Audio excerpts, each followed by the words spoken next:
Chapter 31. Running halfway down the staircase, Levin caught a sound he knew, a familiar cough in the hall.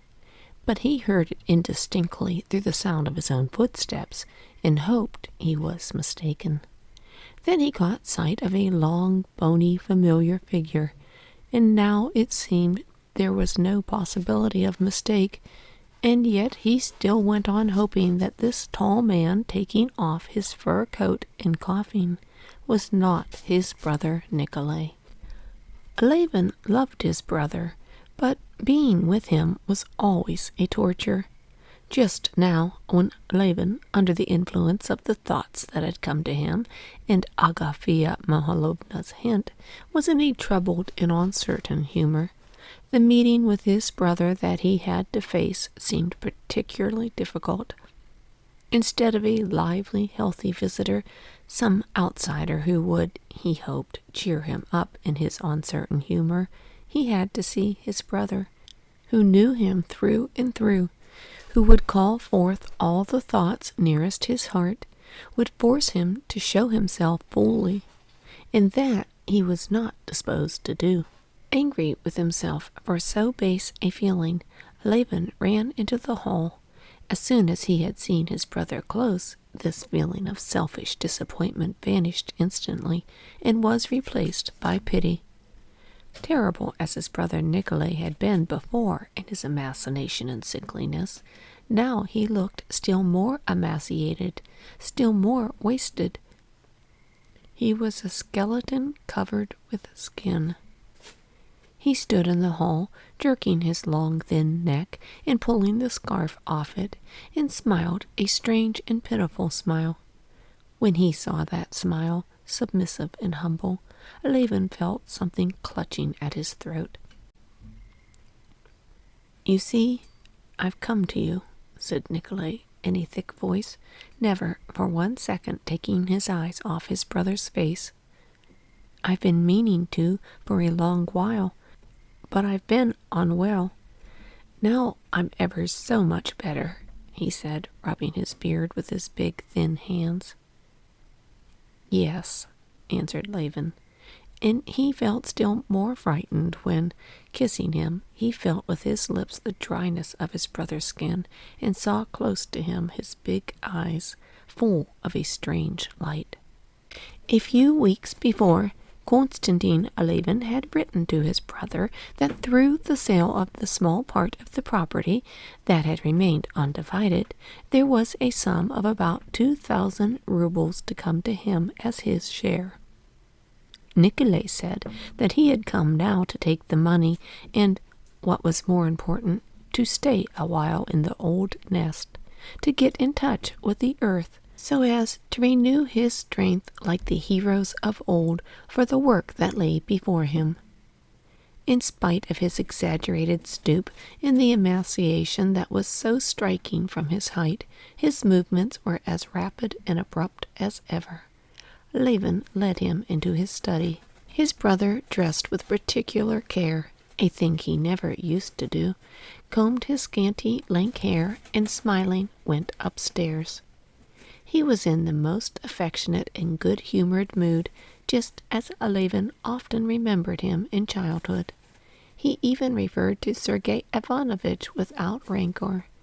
When he saw Agafia Mihalovna, he made jokes with her, and asked after all the old servants. The news of the death of Parfen Denisovitch made a painful impression on him. A look of fear crossed his face, but he regained his serenity immediately. "Of course, he was quite old," he said, and changed the subject. "Well, I'll spend a month or 2 with you, and then I'm off to Moscow. Do you know, Myakov has promised me a place there, and I'm going into the service. Now I'm going to arrange my life quite differently," he said. "You know I got rid of that woman." "Marya Nikolaevna? Why? What for?" "Oh, she was a horrid woman. She caused me all sorts of worries." But he did not say what the annoyances were. He could not say that he had cast off Marya because the tea was weak, and above all, because she would look after him as though he were an invalid. Besides, I want to turn over a new leaf completely now. I've done silly things, of course, like everyone else, but money's the last consideration. I don't regret it, so long as there is health, and my health, thank God, is quite restored. Levin listened and racked his brain, but could think of nothing to say. Nikolay probably felt the same. He began questioning his brother about his affairs, and Levin was glad to talk about himself, because he could speak without hypocrisy. He told his brother of his plans and his doings. His brother listened, but evidently he was not interested by it. These two men were so akin, so near each other, that the slightest gesture, the tone of voice, told both more than could be said in words. Both of them now only had one thought, the illness of Nikolay and the nearness of his death, which stifled all else. But neither of them dare speak of it, so whatever they said, not uttering the one thought that filled their minds, was all falsehood. Never had Levin been so glad when the evening was over and it was time to go to bed. Never with any outside person, never on any official visit, had he been so unnatural and false as he was that evening. And the consciousness of this unnaturalness, and the remorse he felt at it, made him even more unnatural. He wanted to weep over his dying, dearly loved brother, and he had to listen and keep on talking of how he meant to live. As the house was damp and only one bedroom had been kept heated, Levin put his brother to sleep in his own bedroom behind a screen. His brother got into bed, and whether he slept or did not sleep, he tossed about like a sick man, coughed, and when he could not get his throat clear, mumbled something. Sometimes, when his breathing was painful, he said, "Oh, my God." Sometimes, when he was choking, he muttered angrily, "Ah, the devil." Levin could not sleep for a long while, hearing him. His thoughts were various, but at the end of all his thoughts there was the same thing, death. Death, the inevitable end of all, for the first time presented itself to him with irresistible force. And death, which was here in this loved brother, groaning half asleep, and from habit calling without distinction on God and the devil, was not so remote as it had hitherto seemed to him. It was in himself, too. He felt that, if not today, tomorrow, if not tomorrow, in 30 years, wasn't it all the same? And what was this inevitable death? He did not know, had never thought about it, and what was more, had not the power, had not the courage to think about it. I work, I want to do something, but I had forgotten it must all end. I had forgotten death. He sat on his bed in the darkness, crouched up, hugging his knees, and holding his breath from the strain of thought. He pondered. But the more intensely he thought, the clearer it became to him that it was indubitably so, that in reality, looking upon life, he had forgotten one little fact, that death will come, and all ends, that nothing was even worth beginning, and there was no helping it anyway. Yes, it was awful, but it was so. But I am alive still. Now what's to be done? What's to be done? He said in despair. He lighted a candle, got up cautiously, and went to the looking-glass. He began looking at his face and hair. Yes, there were gray hairs about his temples. He opened his mouth. His back teeth were beginning to decay. He bared his muscular arms. Yes, there was strength in them. But Nikolay, who lay there breathing with what was left of his lungs, had had a strong, healthy body too, and suddenly he recalled how they used to go to bed together as children, and how they only waited till Fyodor Bogdanich was out of the room to fling pillows at each other and laugh irrepressibly, so that even their awe of Fyodor Bogdanich could not check their effervescing, over-brimming sense of life and happiness. And now that bent, hollow chest, and I, not knowing what will become of me, or wherefore... Damnation, why do you keep fidgeting? Why don't you go to sleep? His brother's voice called to him.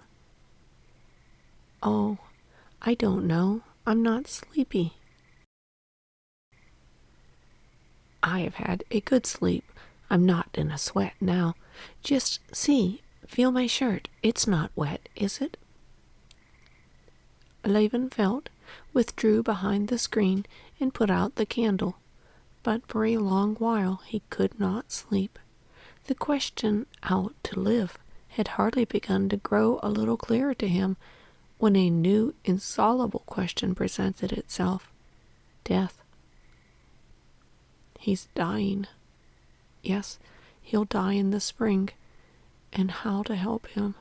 What can I say to him? What do I know about it? I'd even forgotten that it was at all.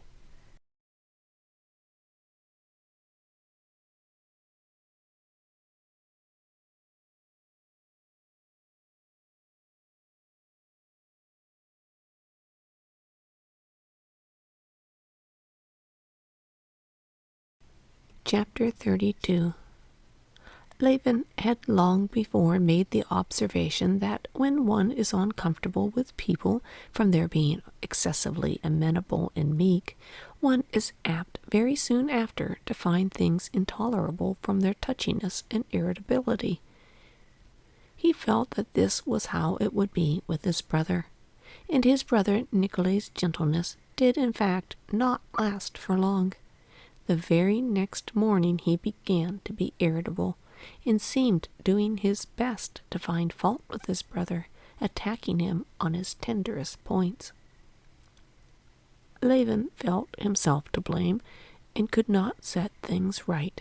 He felt that if they had both not kept up appearances, but had spoken, as it is called, from the heart, that is to say, had said only just what they were thinking and feeling, they would simply have looked into each other's faces, and Konstantin could only have said, "You're dying, you're dying," and Nikolay could only have answered, "I know I'm dying, but I'm afraid, I'm afraid." And they could have said nothing more, if they said only what was in their hearts.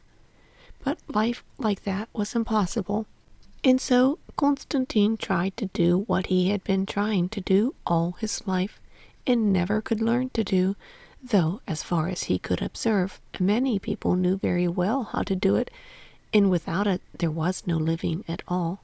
He tried to say what he was thinking, but he felt continually that it had a ring of falsehood, that his brother detected him in it, and was exasperated at it.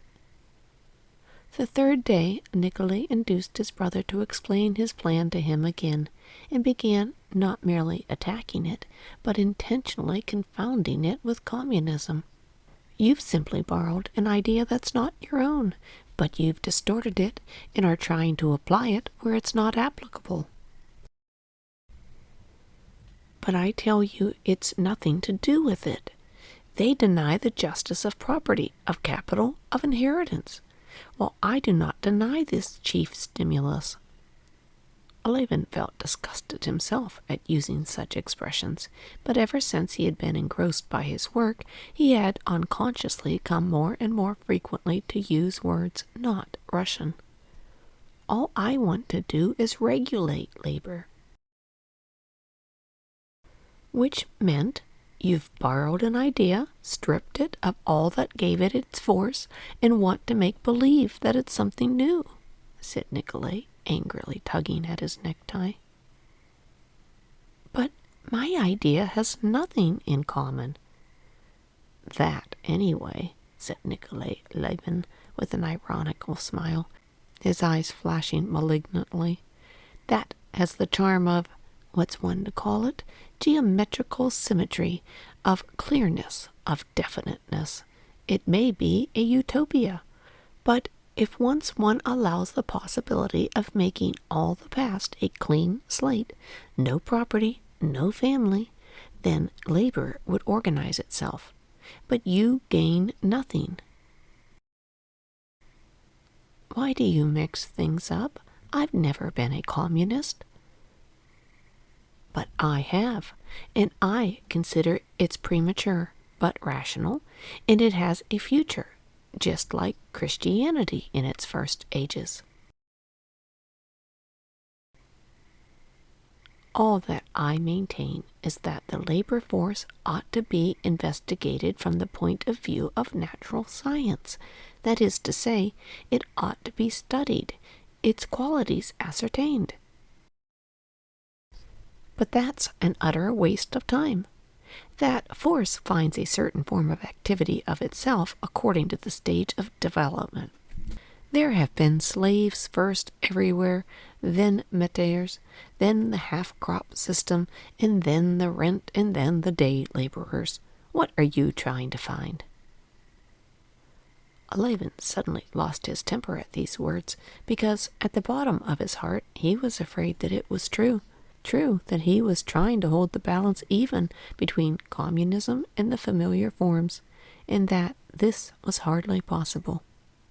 I am trying to find means of working productively for myself and for the laborers. I want to organize, he said hotly. You don't want to organize anything. It's simply just as you've been your whole life, that you want to be original, to pose as not exploiting the peasants simply, but with some idea in view. Oh, all right, well, that's what you think. Leave me alone, answered Levin, feeling the muscles of his left cheek twitching uncontrollably. You've never had and never have convictions. All you want is to please your vanity. Very well, leave me alone. And I will leave you alone, and it's high time I did, and go to the devil with you, and I'm very sorry that I ever came. In spite of all Levin's efforts to soothe his brother afterwards, Nikolay would listen to nothing he said, declaring that it was better to part, and Konstantin saw that it simply was that life was unbearable to him. Nikolay was just getting ready to go when Konstantin went in to him again and begged him, rather unnaturally, to forgive him if he had hurt his feelings in any way. Ah, generosity, said Nikolay, and he smiled. If you want to be right, I can give you that satisfaction. You're in the right, but I'm going all the same. It was only just at parting that Nikolay kissed him and said, looking with sudden strangeness and seriousness at his brother, Anyway, don't remember evil against me, Kostya, and his voice quavered. These were the only words that had been spoken sincerely between them. Levin knew that those words meant, You see, and you know, I'm in a bad way, and maybe we shall not see each other again. Levin knew this, and the tears gushed from his eyes. He kissed his brother once more, but he could not speak, and knew not what to say. 3 days after his brother's departure, Levin too set off for his foreign tour. Happening to meet the Shtcherbatsky, Kitty's cousin, in the railway train, Levin greatly astonished him by his depression. What's the matter with you? Shtcherbatsky asked him. Oh, nothing. There's not much happiness in life. Not much? You come with me to Paris instead of to Mulhausen. You shall see how to be happy. No, I've done with it all. It's time I was dead. "Well, that's a good one," said Sharbatsky, laughing. "Why, I'm only just getting ready to begin." "Yes, I thought the same not long ago, but now I know I shall soon be dead." Levin said what he had been genuinely thinking of late. He saw nothing but death or the advance towards death in everything. But his cherished scheme only engrossed him the more. Life had to be got through somehow till death did come. Darkness had fallen upon everything for him, but just because of this darkness, he felt that the one guiding clue in the darkness was his work, and he clutched it and clung to it with all his strength.